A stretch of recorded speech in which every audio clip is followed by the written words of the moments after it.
Aloha and good morning, everyone. It is now 10:03. Mahalo for joining us this morning for the Hawaii Tourism Authority Advisory, the Administrative Standing Committee on October 20th, 2025. As a reminder, if you have any questions or would like to testify, please use the Q&A portion or raise your hand. Should you wish to provide testimony, we will recognize you and you may then proceed once unmuted. Chair, turn it over to you. Thank you, David. Good morning, everyone. Thank you for joining us today. Let's see, some quick housekeeping reminders. For attendees, testimony will be provided through question and answer function within Zoom. If you have a question or would like to testify, we ask that you please use this Q&A feature. Our team will be monitoring the Q&A for your testimony and/or questions throughout the meeting. At the direction of the chair, we may also unmute you to provide an opportunity to ask the questions or provide testimony using that audio functionality of Zoom. As we move from one agenda item to the next, the chair will pause to allow attendees the opportunity to provide testimony. We would encourage you to please be prepared as we near the conclusion of each agenda item, as we will move to the next agenda item after only a brief pause. Should you wish to provide testimony, we will recognize you and you may then proceed once unmuted. All right, I'd like to call this meeting to order. Can we please do a roll call? David, can you assist? Yep. Chair McCulley. Present and alone, if that comes into play. Yes, thank you. Please advise if you identify yourself and if you are alone in the room. Vice Chair Guy. Present and alone. Belmonte. Present and alone. Member Elmore. Member Paulson. Present and alone. Okay, Chair, you do have quorum. Thank you very much, David. Let's see, agenda item 3, we will have we need a motion to approve the minutes from our Administrative and Audit Standing Committee of April 7th, 2025. Committee, can I have a motion to adopt? So moved. Thank you, Lisa. And a second? Second. That was Leah? Yes. Thank you, Leah. We will now have a discussion. Have the members been able to review the minutes of April 7th? Yeah. Any changes or amendments need to be made? Hearing none, let's have a roll call vote. David, can you assist? Yes. Chair McCulley. Aye. Vice Chair Guy.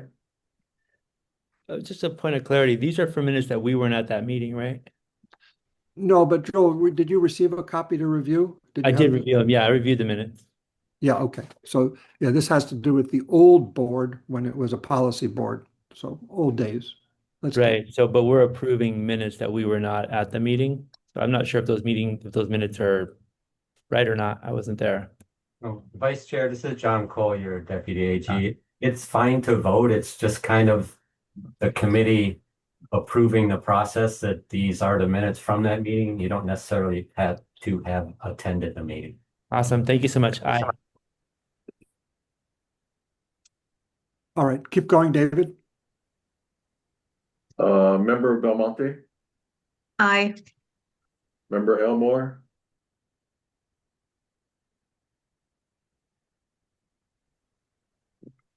Okay, visually I accept your aye. And Member Paulson. Aye. Sorry, I couldn't get off mute. I'm so sorry. I correct. Yeah. Okay, Chair, you have the vote. All right, thank you, David. Let's move to agenda item number 4. This has to do with the charter for this administrative committee. The reason that I termed it as such was the description for this committee is somewhat limited, and actually it's extremely limited. If you have copies in your packet showing you the draft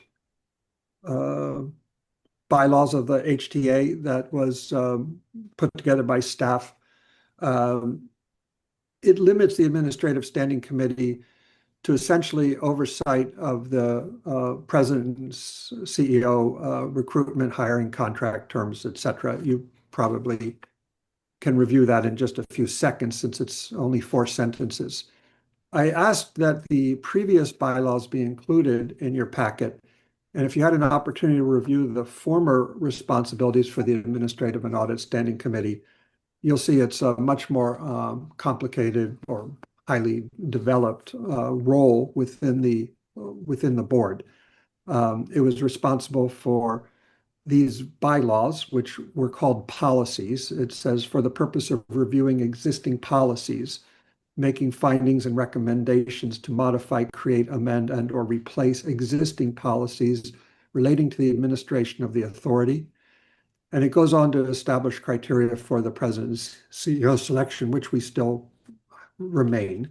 But it goes on to say the committee shall also be responsible for the proper execution of internal audit controls by consulting with the authority's external auditors to determine whether the internal controls have been properly executed, to ensure that financial statements are timely prepared and accurate, and that the statements will properly report financial information necessary, and to establish and enforce a code of conduct to ensure the financial integrity of the authority's management of public funds. The committee shall also be responsible for matters relating to legislative and governmental affairs. All right, so that's a pretty full plate. So what I wanted this committee to discuss was how much of that we think should carry forward under the descriptor of an advisory board. So, for instance, the powers over audit. We are not a policy board. We're not a governing board. We're an advisory board. So I wanted this committee to discuss that. So I've set the table. I'll comment at the end. I'd like to hear from members of the committee. I hope you've had a moment to consider this.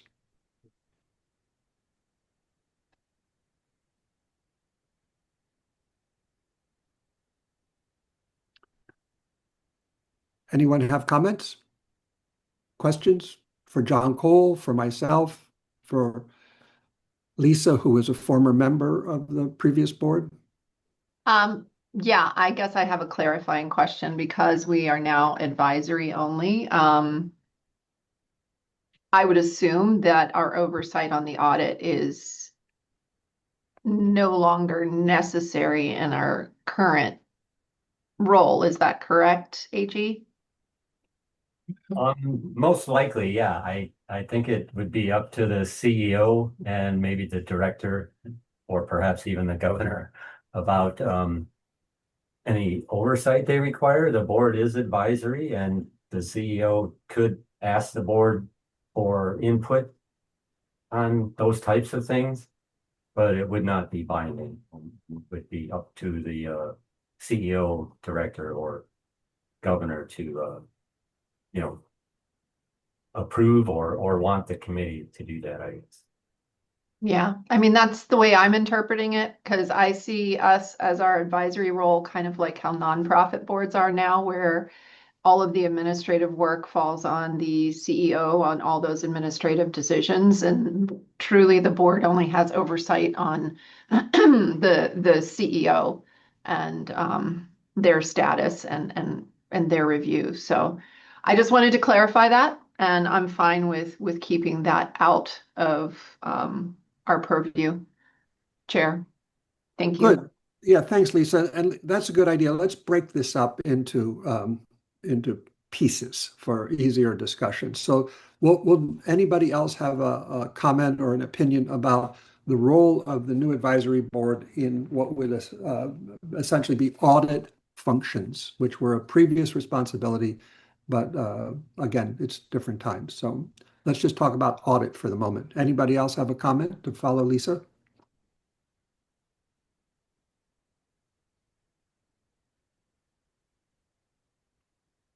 Okay, hearing none, then what we'll do is we'll, in continued discussion with AG Cole, we will report to the board that we are not going to assume any responsibilities for audit within this committee.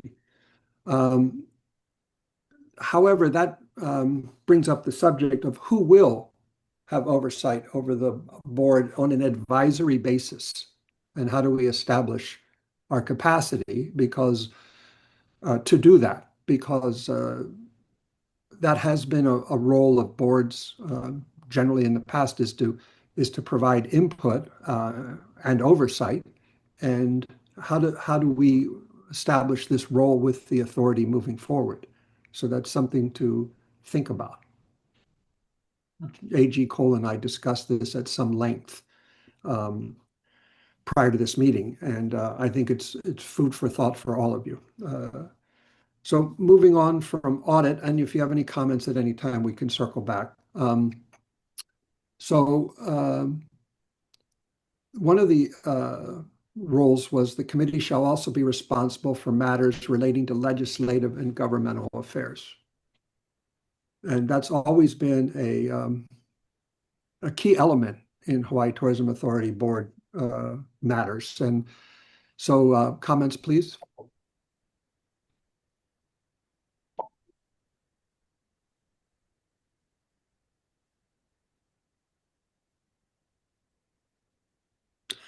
Do any of you see a role for the advisory board in interactions with the legislature, or is this something that is solely the responsibility of the CEO, and the board shall remain silent without any basis for interaction other than personal?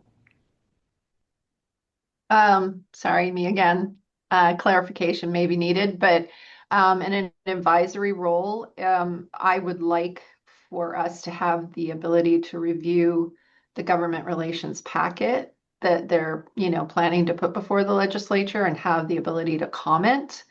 And then also really defining what our role is, because I know we've gotten in trouble in the past on what we are and are not allowed to do as far as engagement with the legislature, especially in our new role. And that's what I'm questioning and commenting on. Thank you, Chair. Thank you, Lisa. Others?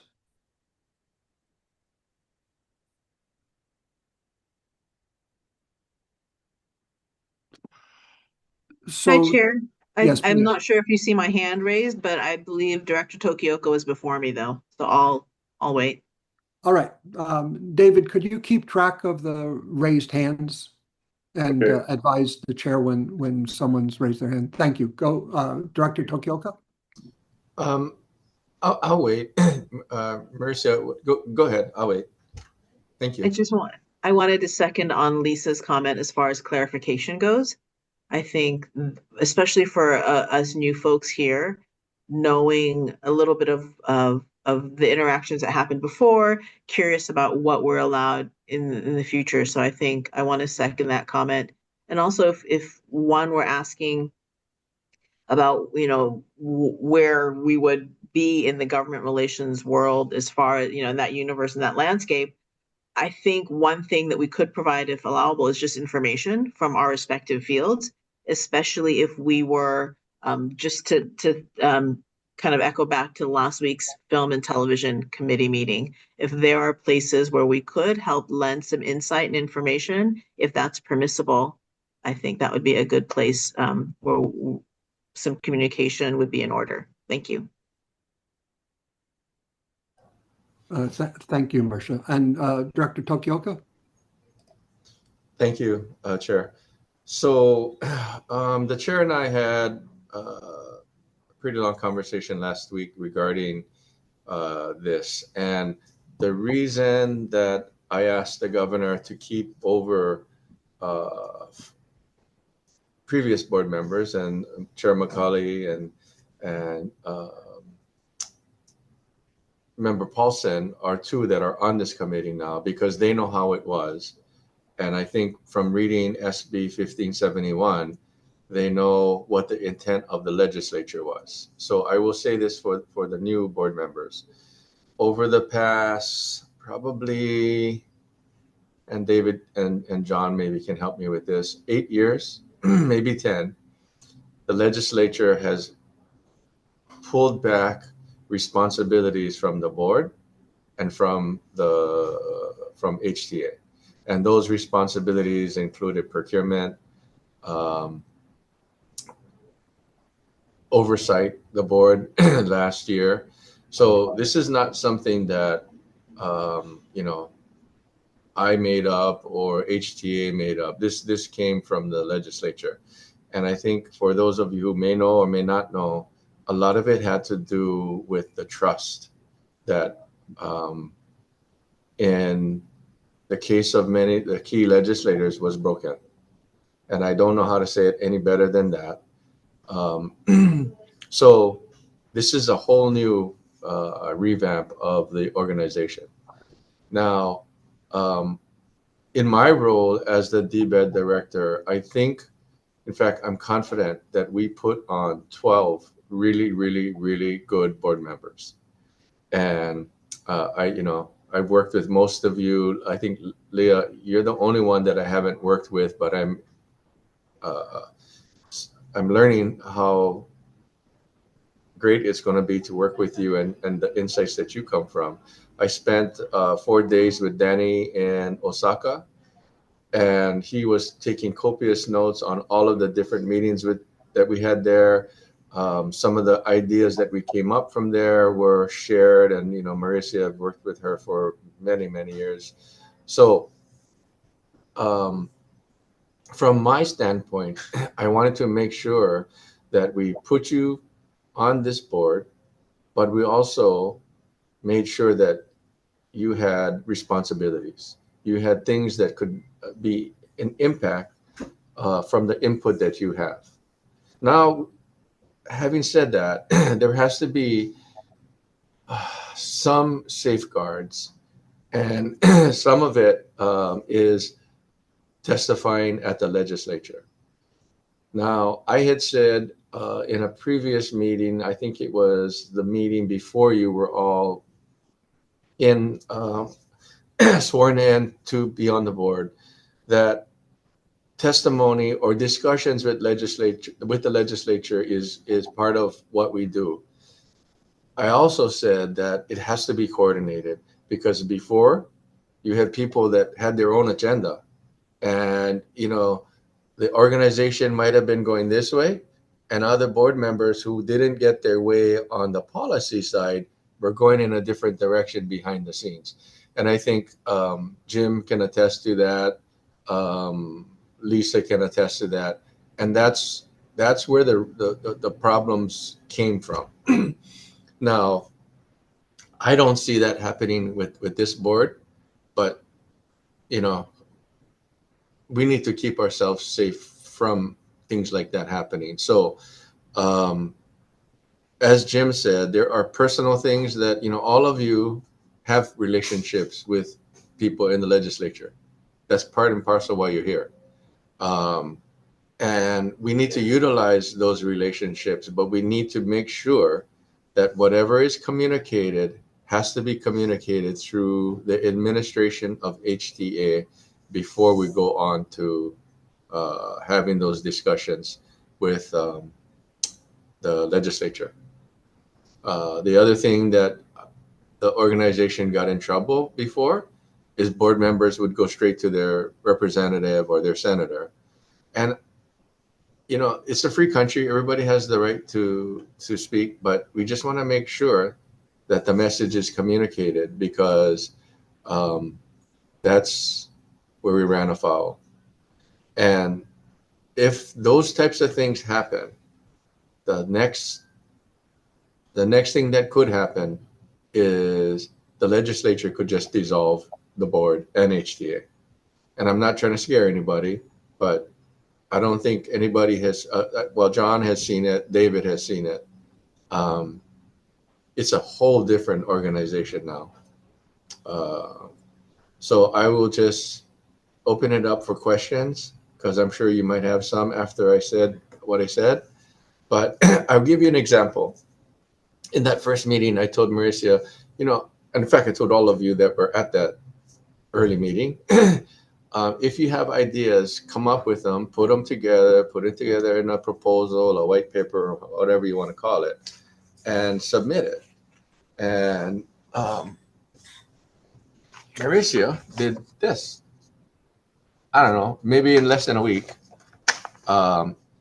And as I'm reviewing this, I sent this information to the leadership for the culture and the arts, and they're looking at a space to start here in the Capitol Modern, which for those of you who have never been in this building, it's a museum, but our offices and DBED are in this building too. So those are the types of things that can be done with the way this board is set up. When Danny and I were in Osaka, we were meeting with Hankyu, the department store, and we came up with an idea that would be really good to the market that we're trying to attract. And so Danny's going to work on that. And, proposals like this, in Mauricia's case, this wouldn't, it would go through the board at HTA or the administration at HTA, but it would come to me. And because DBED has a lot of different agencies under the umbrella, I could take her proposal to the film office and help initiate this thing.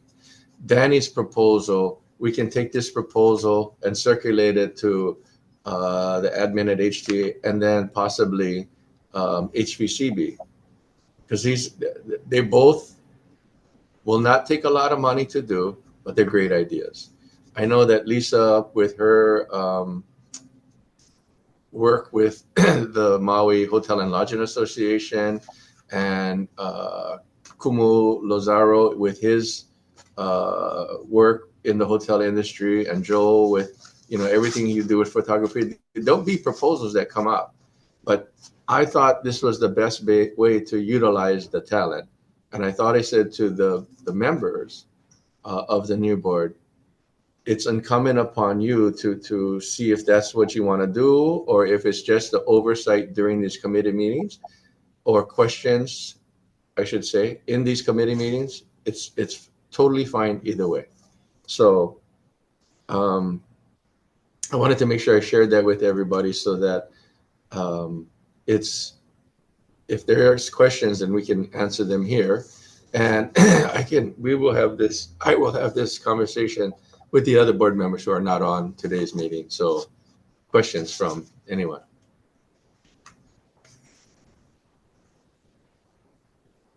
Questions for the director? I'd like to advise the committee. The director alluded to this. Lisa might recall this. But at the beginning, prior to every session, the board would adopt a resolution on the delegation of authority to present policy positions. And in statutorily speaking, it is in 201 already, and it's the power of the CEO it's the first power of the CEO, or the first responsibility of the CEO, is to represent the authority through its president in communications with the governor and the legislature. The board, because it was a governing/policy board, would provide that authority specifically for that legislative session by way of resolution. And in that resolution would also elaborate on who else might represent the authority. Generally speaking, it would be the chairman of the board.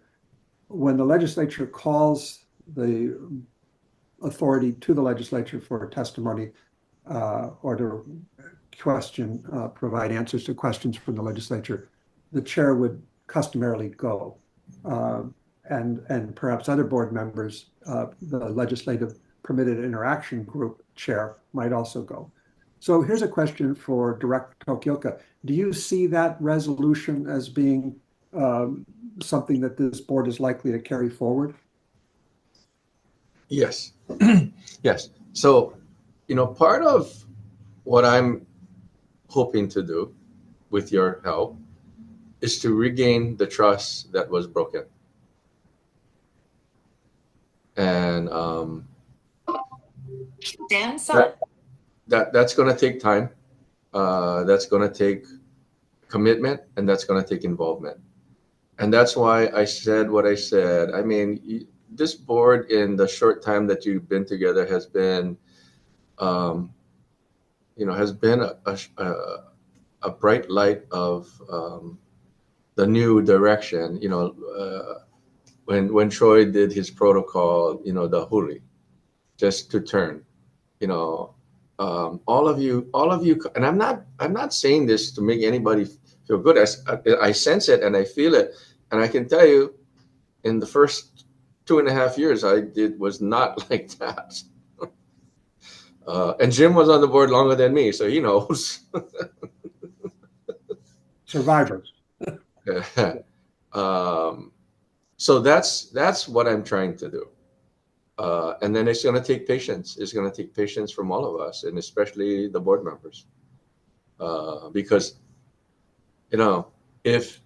if we revert into going and doing what was done in the past, then the legislators that passed 1571 are going to say that's not what was intended by this bill. So we have to be very cautious on how we proceed forward.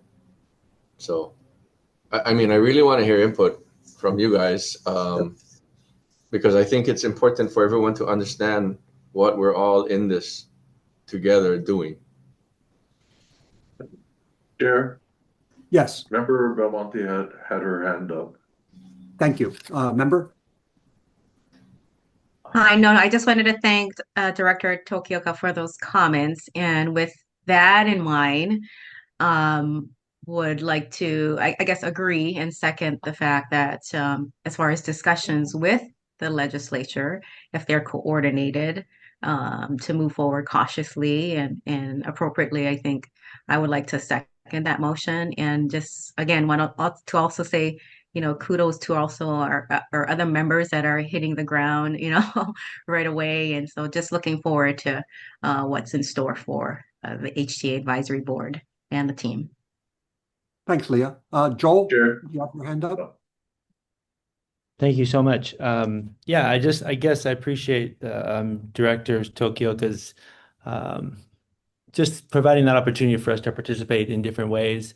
And I'm just curious on the legislative part of it when it comes to, like, is this committee, maybe I should know this, so forgive me for asking a silly question, but as far as a list of legislative priorities going into this session, is that something that we would be able to be a part of and look at so it's kind of a reciprocal thing, like, what we're going to say if we're going in there, and then we know what the HTA is saying kind of going into this session and how we can support those efforts. And once again, maybe I missed that. I apologize. I just want to better understand the process going into session, and if there's ways that we can be supportive and better understanding what those kind of, like I said, whether it's a legislative packet or something that you're thinking about.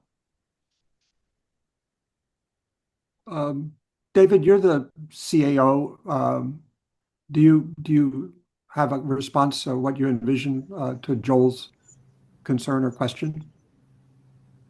I sat in the first department head meeting today, so I would have to collect that information as to what is going to be put forward. I think they're in the process of that right now. So I would yield to director in terms of what information is then passed on.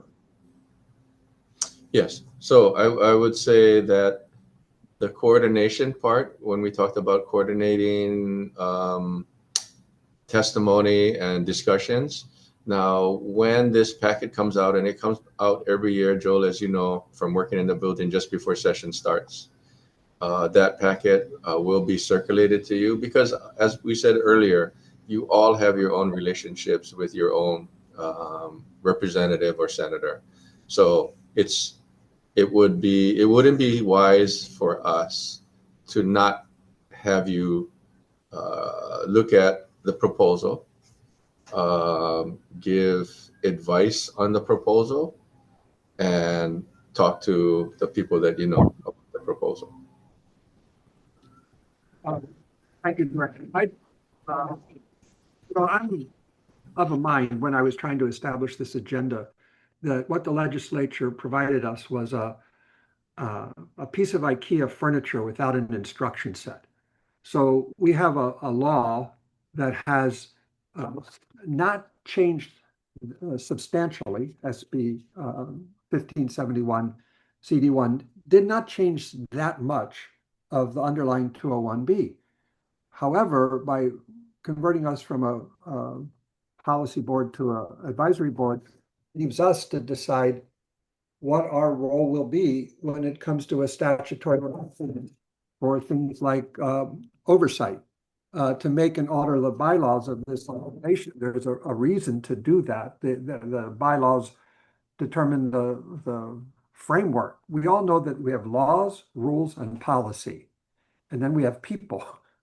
And people are policy to a great extent. So if we have an issue with this staff, and I'm not predicting this, but say we have an issue with this staff because we hear from our community that their organization is not getting funded and there was a commitment, okay?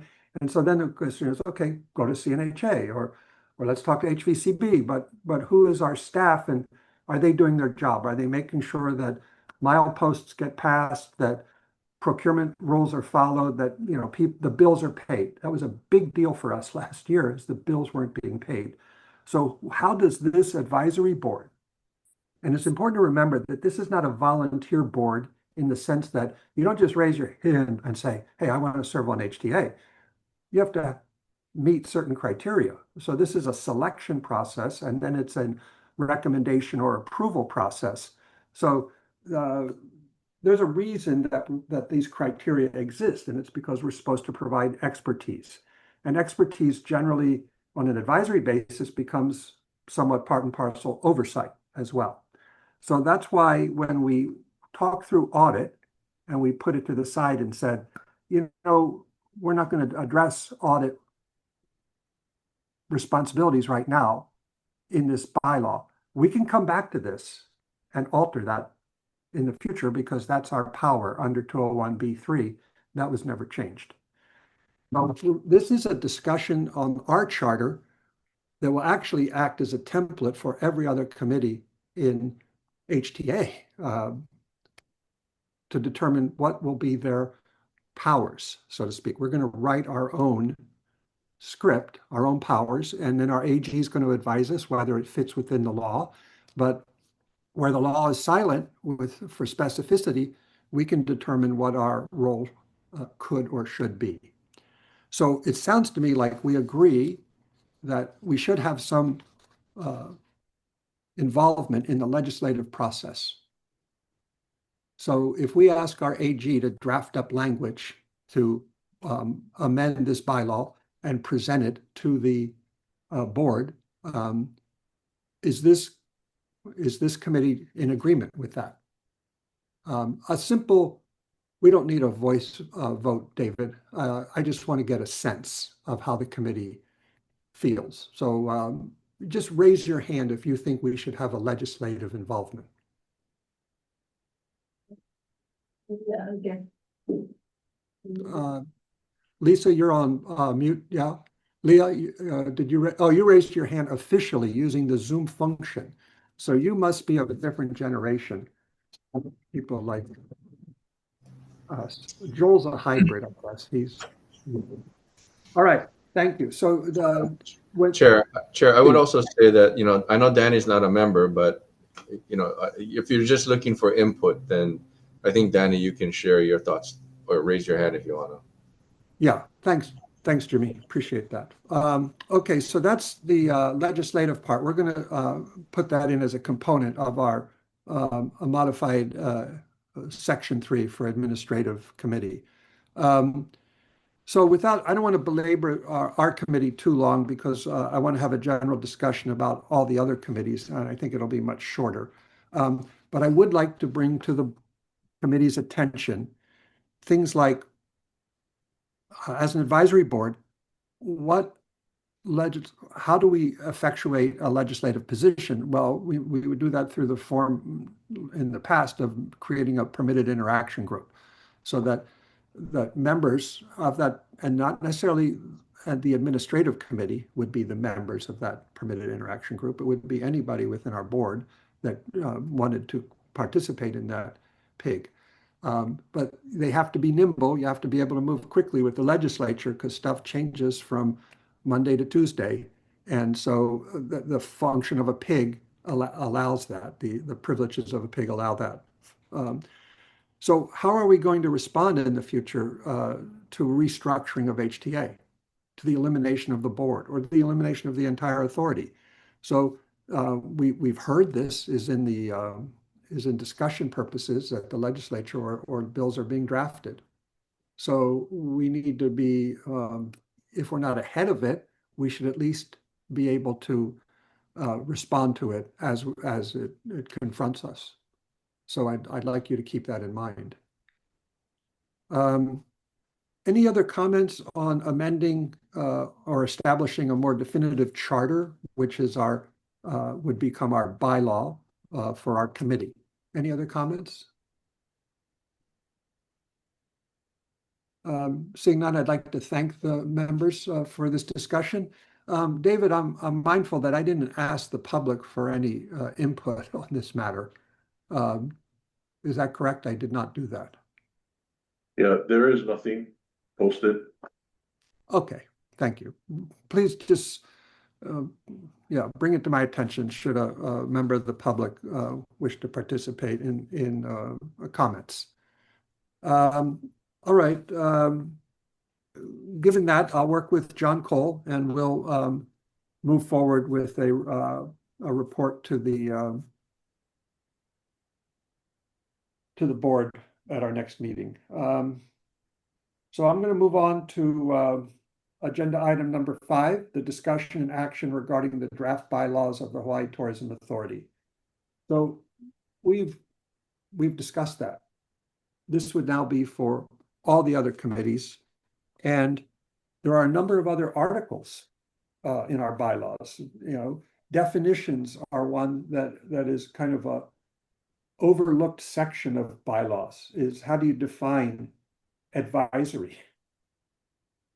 That might be helpful for future board members who were not part of the transition from being a governing board to an advisory board. It'd be a good thing to define. We had a number of other issues that in the past that a good definition could have helped.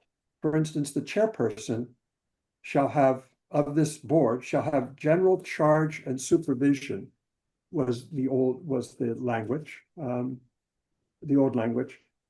as delegated by the board of directors. So that became a big talking point, or it became a problematic because without specific delegation, the chair could just assume all the powers that they chose, and some chairs did. So I just want you, from your other board experience, you might be aware of key elements that could be helped by a better definition. So I'd like you, if you haven't had an opportunity, I'd like you to continue to review our bylaws such that we can make them relevant to this advisory board. And I'm going to go over this at greater length with John Cole for our next meeting. But you who serve on other committees, branding or sports, film, you might want to have a better description of what your committee's roles and powers are. And we would like to bring it to this committee, the admin committee, for the right to review, make findings and recommendations to modify, create, or amend the existing policies, which are the bylaws of the authority. General agreement, disagreement, particular comments?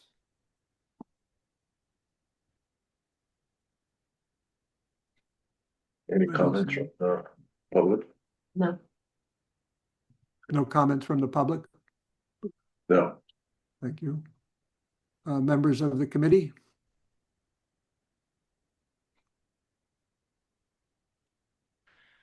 Seeing none, again, please provide feedback to this committee as you go through your own committees or various other committees that you're members of here, so that we can Chair, better affect this. Yes, Chair, Yeah.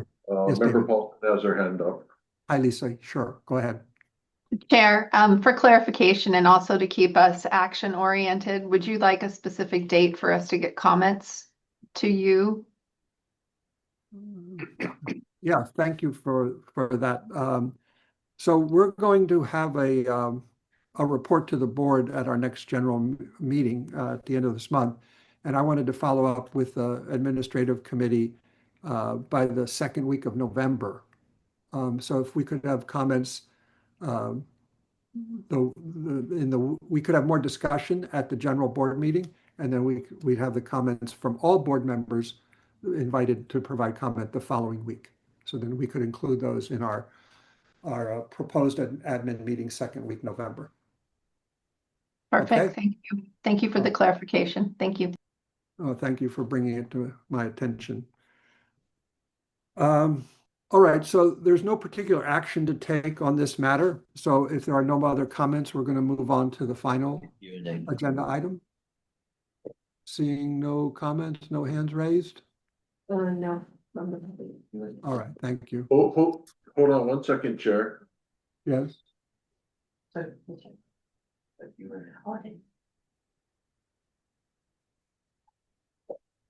No, not the Okay. Q&A. Yeah, that.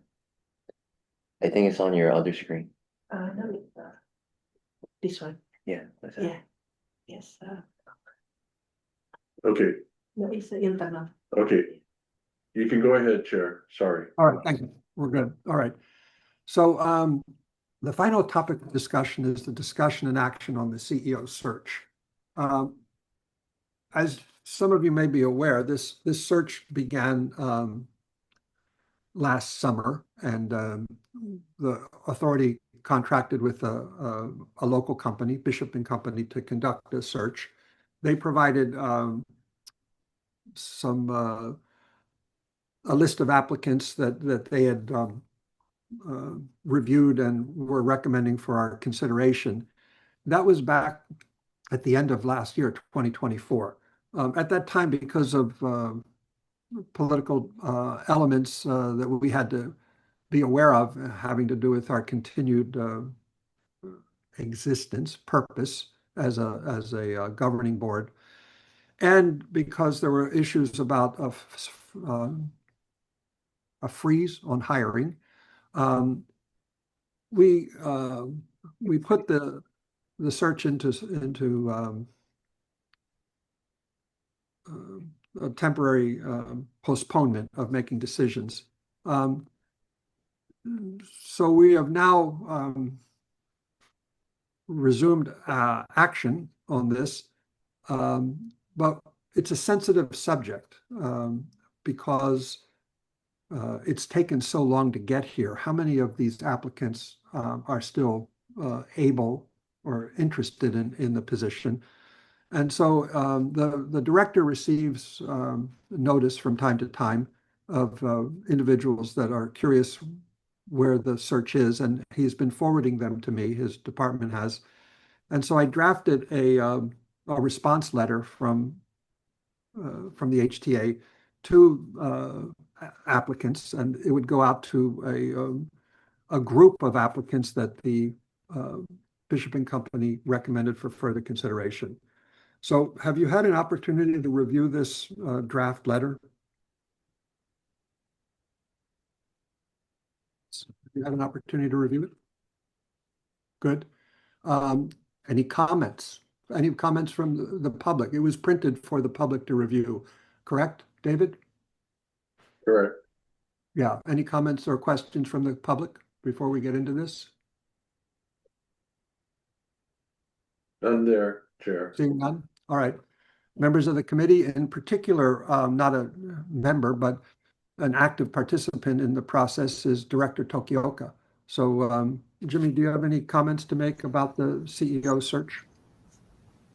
I will say I read the letter, and I think it hits all the points. Your discussion about why nothing has happened, you hit on the head. There was also, in more details about it, there was a bill that was moving that would change the pay scale and the opportunity for the president and CEO to participate in the ERS, which wasn't in there before, and the health benefits. So it would not be prudent of us to hire somebody at a salary higher than what was being circulated by the governor and by the legislature, and that bill did pass. So, John, I don't know if you have that information, but I think it says that the president and CEO can make no more than $1,000 less than the lieutenant governor, or it just might be less than the same. It can't be more than the lieutenant governor. Is that what it says, John? You're on mute, John. Sorry. Sorry, yes, sir. I think you're right. Yeah. So it would not make any sense. I think it would be a slap in the face to the legislature if we hired somebody knowing that that's what they wanted to do. So there was a timeout on that. We got applicants, and Chair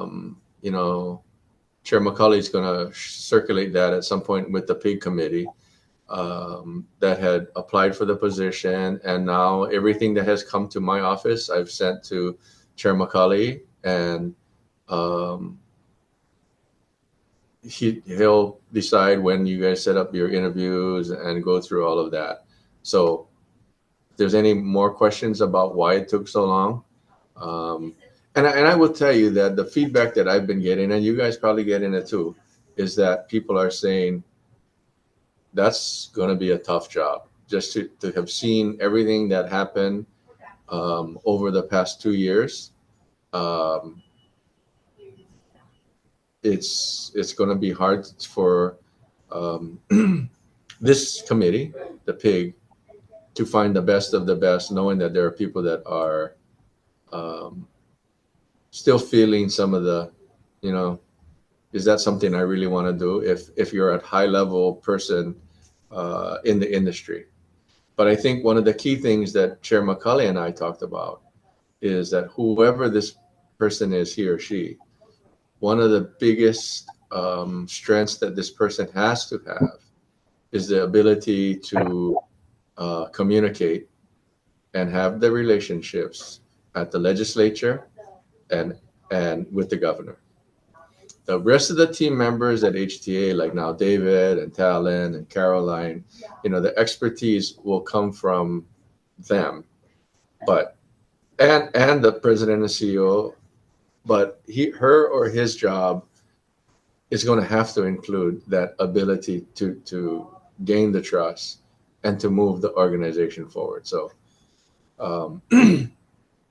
just wanted to share that with all of you. And I know Chair McCauley and I had a conversation about this on Friday too, and he agrees certainly with that part. So that's all I have to share. Chair, thank you. Thank you, Jimmy. Members, this is in some respects, it's the sole responsibility for this advisory board, as specified by the legislature. It's the power of this board, because when we select a nominee from amongst whatever group we have to select from, and we forward that nominee to the governor shall forward it to the Senate. The governor doesn't say, that's not the right person. We're going to send this one back, and we're going to ask for another one. If this board, albeit appointed by this governor, ultimately, whether we're nominated by Senate Pres or House Speaker, it doesn't, everything goes through the governor. And we're working with, as an attached agency to the DBED director, who speaks for the governor. But so we're going to get some feedback as we go through this process, but essentially this is our power. And so we have to take it very seriously, who we forward to that, to the governor. And then the powers that president and CEO will have in the future are essentially for operating the authority are ultimate. They are the ultimate power. Who do they report to? The governor. But who sets the length and the terms of service? This board. So this is a very critical responsibility, and we do that under the with the understanding that the legislature is not completely at rest or at peace, or as director says, confident in this authority, and will likely have legislation this upcoming session that would eliminate this board, if not the authority. So how do we go through in good faith the selection process where when people submit applications for consideration, they make themselves vulnerable sometimes at their existing position because they're out shopping for a new role. And so in good faith, how do we go through an interview process in December and January? And then on January 20th, it's announced in the Star Advertiser that there are bills to eliminate HTA. Where if we go through a selection process by March, and then we're eliminated in May, what does that person do? Chair, Yes, please. Chair, Member Paulson has her hand up. Okay, thank you, Lisa, for stopping my monologue. No, no. I just needed a point of clarification. I know the letter is going to previous applicants, but will we be accepting new applicants? That's to be decided. And do we start a new search because it's aged out in some respects? And if we have decide to start a new search, do we do that with a budget, or do we do it just by going on LinkedIn? Come on, how do we do it? How do we find the best and the brightest to lead this authority for this industry, our premier industry in our state? And we do it under the shadow or the cloud of an existential threat. Yeah, if I can add to that, Chair. I think the answer to this, Chair. The search firm that we hired, what was the cost of that? Was it 200,000? You remember? I thought it was more. I thought our cap was 3. Well, anyway, yes, it was a lot. I thought it was 3, but I was lowballing. Now, I don't have the confidence that we should spend another $300,000 to find an applicant, because we have some, and we, like you said, we can post different places. Some of you might know somebody who's interested, and I know Chair McCulley is going to talk about what the position description is going to be. But I just don't think we should spend another $300,000 to try to find an applicant. That's my concern. Thanks, Director. That's something that the CEO search permitted interaction group would probably not.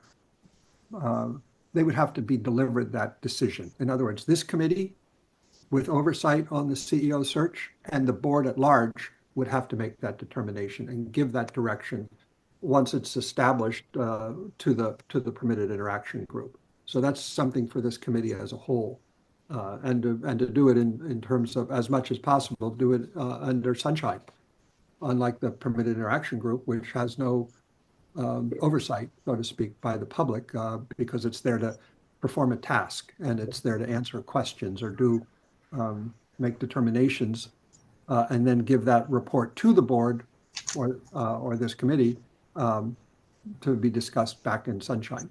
So none of this is going to occur outside of public awareness. Is the point I want to make, which is also makes it problematic how we go through this process while under potential further reform or amending or termination by the legislature. And I Chair, think, yes, please. Chair, Member Yes, David. Belmonte has her hand up. All right. Hi, Leah. Go on. So, question in regards to Bishop and Company. So, my understanding when it comes to recruitment fees or utilizing a recruiter, usually the contract is if they find a particular candidate, then it's a percentage, right? As far as like a finding fee. So when you say 300,000 was the scope where this request was put in to find a candidate to find candidates and that cost was 300,000 or so I'm just trying to understand what the 300,000 entailed for what Bishop and Company had completed. Okay, I'm not sure. Isaac Choi was oversaw that contract when it came out, and I did not have any input to that contract. But what I know is everything that he told me. So when the bill was passed that established the baseline of the salary and all those different things, I called Bishop and Company and I said, okay, now that it's established. Tornox, I'm going to take a tomahawk off of each end of this rib section. So this portion right here is the rib eye that's closest to this chuck right here that I cut off. So in my opinion, these are this larger end. These are going to be your better rib steaks. So this is the sixth bone. So we break this down between the fifth and There. On his computer? Must be it. Oh, Chair, your computer is pushing out that information. obviously unmuted. All right. Apologies for having a butcher's explanation of how to cut a ribeye. You're having some good steak tonight. Yeah. Actually, it was last night.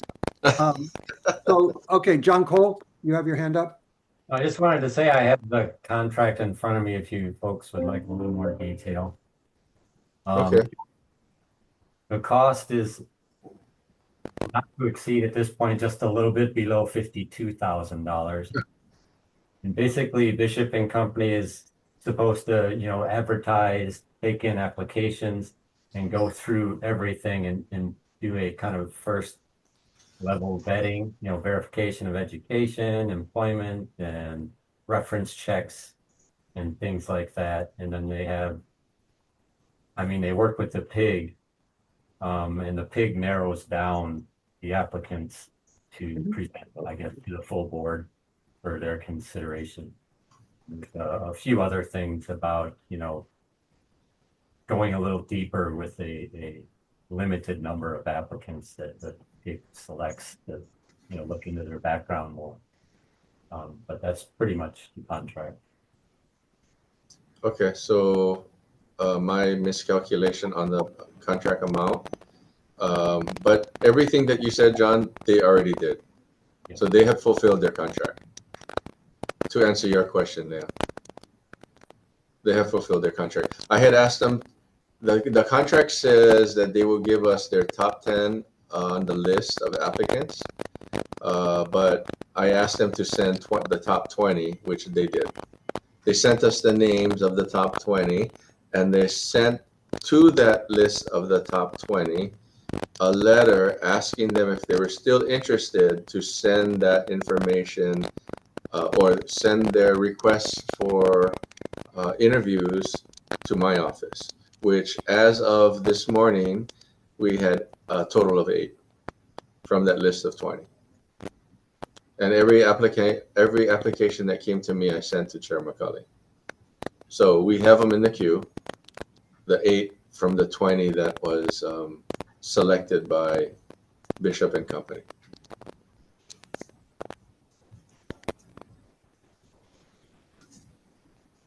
So I think, yeah, I think to answer, was it Lisa's member Paulson's question?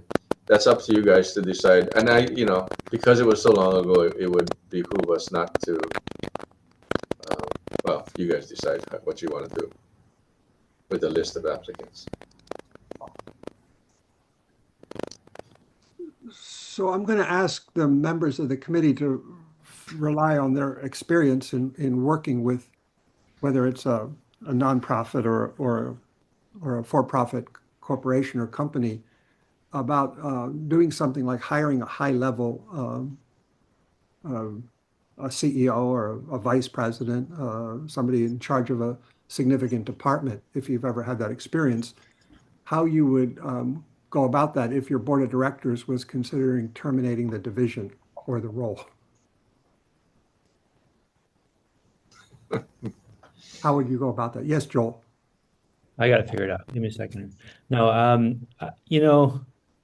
I'm just going to share, I think, a little bit in line with what you're saying. You might need to bring me back a little bit. But what I got really excited about when I was reading about this committee was that we were tasked with the opportunity to hire leadership who's going to help us shape the visitor industry and the visitor impacts to the communities at large, right? The whole state, and just this really great opportunity for us to find kind of a new leader, a new president, and then talking this through and understanding the value of this legislative relationship and how important that was. It kind of it shifted my perception a little bit and my understanding of that value, right? It really makes a lot of sense that this person has to have a strong relationship and the ability to navigate through that building because of, to your point, Chair, that we're under threat of being eliminated.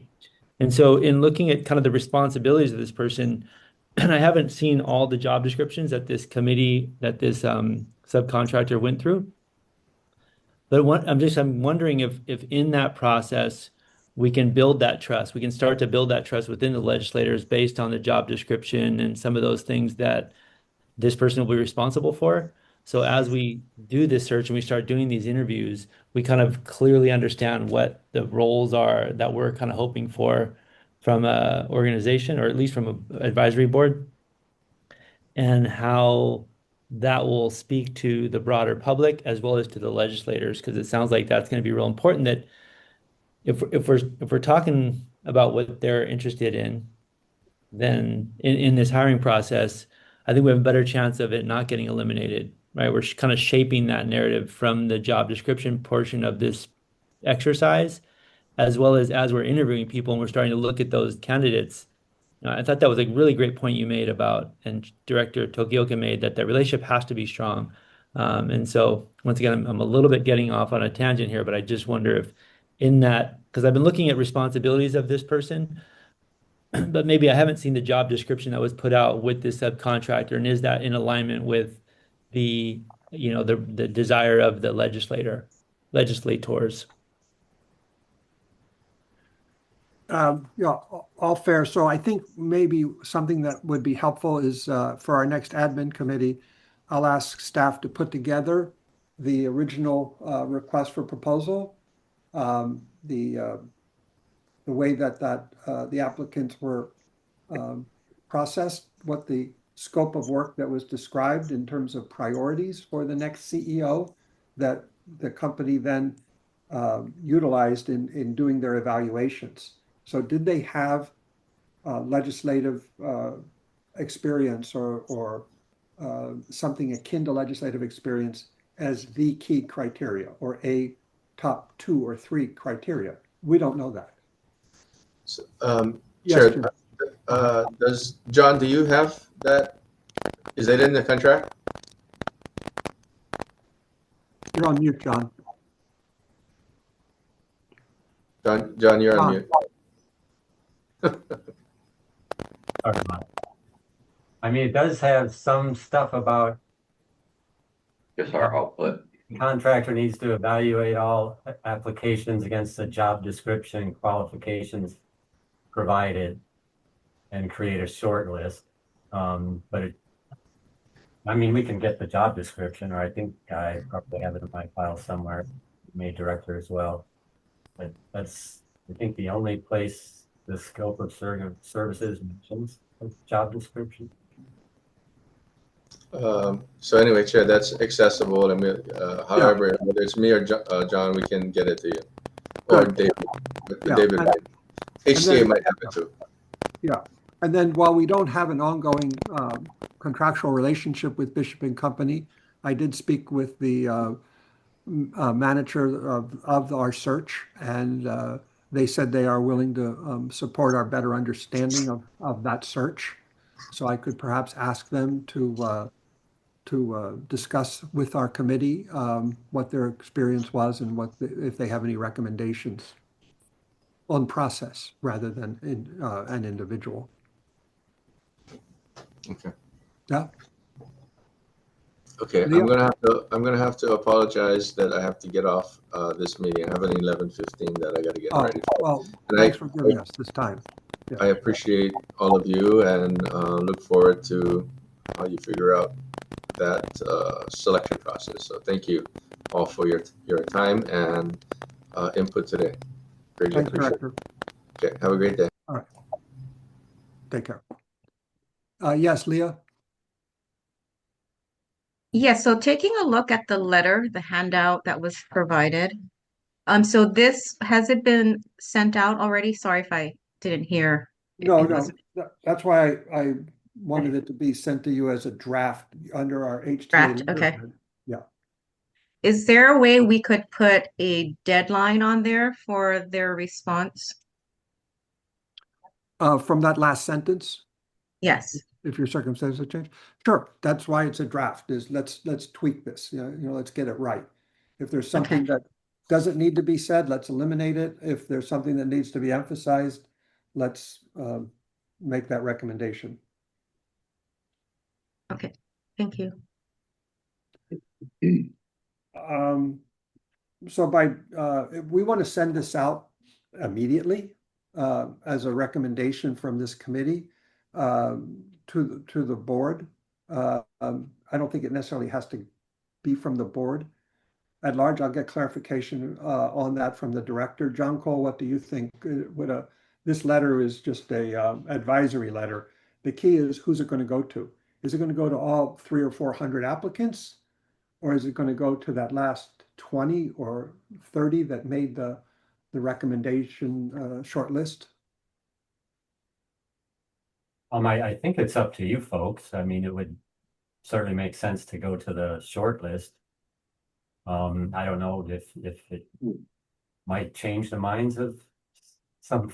Well, I guess if they applied and they're not on the short list, it might not really matter. I'd have to look through the letter. I actually haven't seen it. I'm not sure if it was in the SharePoint packet, which I have trouble accessing over the public one.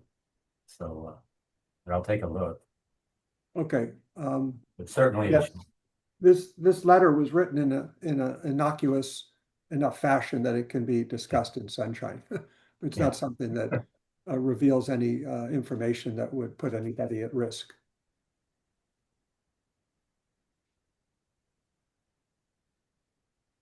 All right, so what I'll do is Chair? yes, please. Excuse me, Chair. Member Elmore has her hand up. Oh, okay. Hi, Just for clarification, the short list is the 10, right? And then, or is it the 20 that you were thinking of? Yeah, I believe it's much closer to 20. Okay. And it might actually be a few more than that. I think that would be my suggestion, if it could go to the 20 and not just the 10, especially hearing what member Guy was talking about as far as the importance and Tokyo also, the importance of that legislative component, the connections, etc. Maybe that may not have been at the forefront for the original 10 short list. That maybe we do need to see the bigger, that sounds weird, the bigger short list. Because I think the perspective might have shifted a little bit, knowing that we may be fighting this just to exist as an entity to exist. So it might be even more important to have those legislative ties and connections and that strength. So I would, if we're entertaining suggestions, if this letter could go to the widest possible shortlist. Thank you. Great, thanks, Marcia. And by the way, I just did a count, and it's 23 that made the highly confidential shortlist. So this is not something that we will discuss until we're under a permitted interaction group or an executive session. Yeah. But this general letter is open. So if you have any comments, you can follow through with an email to me or to staff, David, or preferably both of us, CC us, and we'll try to continue to wordsmith this into our best communication possible to those individuals that have been very patient. So any other comments on CEO search? All right, let's see.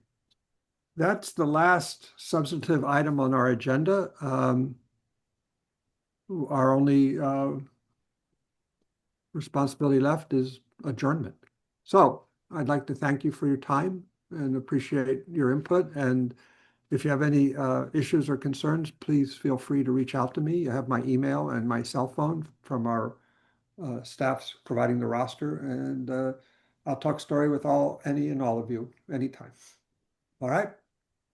So we're not going to do a roll call adjournment. We're just going to say goodbye. So this meeting is adjourned. Thank you very much. Thank you, Chair. This concludes the Hawaii Tourism Authority's Monday, October 20th Administrative Standing Committee meeting. Mahalo. Mahalo.